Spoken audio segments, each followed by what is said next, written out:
the orphan girl who captured the hearts of millions is back in Anne of Green Gables, the sequel, Friday and Saturday nights.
Good evening and welcome to Tonight Live. I'm Terry Willesee and the news I have for you is bad. As you saw from those pictures, Tonight Live has been rained out.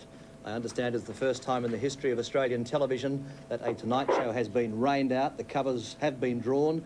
About an hour ago, officials pulled the covers over. It's a terrific storm swept through. Hail swept right across the set. The host set, I think, has been damaged, but at the moment, it is wet, wet, wet. The audience is hanging in there because we hope to get the action underway. It won't get underway as scheduled, but as you can see, it is a mess.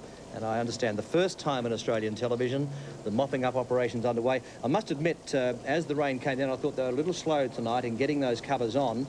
But as it is a first, I can understand why that has happened. But how much damage is done to the set and how long before we get underway is very hard to tell. But we will stick with the action. We'll be here to bring you whatever happens, when it happens, and fingers crossed it does happen very shortly. It's very disappointing for us as commentators to have nothing to commentate on, but we will hang in. But it is extremely disappointing for those who were to be out here tonight in the thick of the action.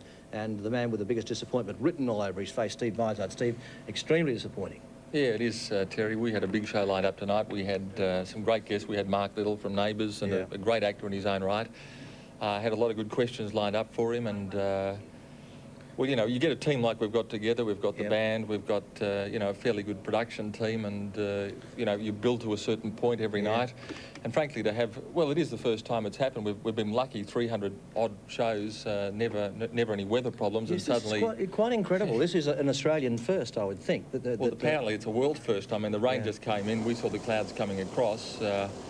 You got out of the way in time. You're out there. I got caught just as it was coming through, but the guys are working overtime. They're trying to clean it up at the moment. There's a lot of mop work going on. A lot of the production team are working overtime to try and clean it up. Yeah. Have the officials given you any indication when you can get out there? Well, we're optimistic. The Weather Bureau says that it's clearing up to the east, so if that blows through, we should be able to get on pretty quickly. Okay. I've got a good top seven. I've got a very funny series of opening remarks, so I'm optimistic at this point, Terry. Steve, let's hope we get to them. So good luck, and Thanks, I'm mate. sure you'll be patient in the corridors, but with a bit of luck, we'll be out there. Appreciate and that, Terry. we'll be all Australia's watching, because expecting a big one from you Thanks, tonight. Mate, I do appreciate that. So good luck to that, and to all the others. All the other performers, we hope that we see them in action. Of course, there have been many firsts on this program. A wedding last night and tonight. The Tonight Show rained out. Quite incredible, really. But while we await the good news, and fingers crossed it happens shortly, we'll be looking at some of the highlights of this program over the last year or so. And let's begin. It was a hot day in London in September 1990 when Steve met up with the seasoned English performer Mike Aspel. We pick up Steve and Mike just after the first ad break.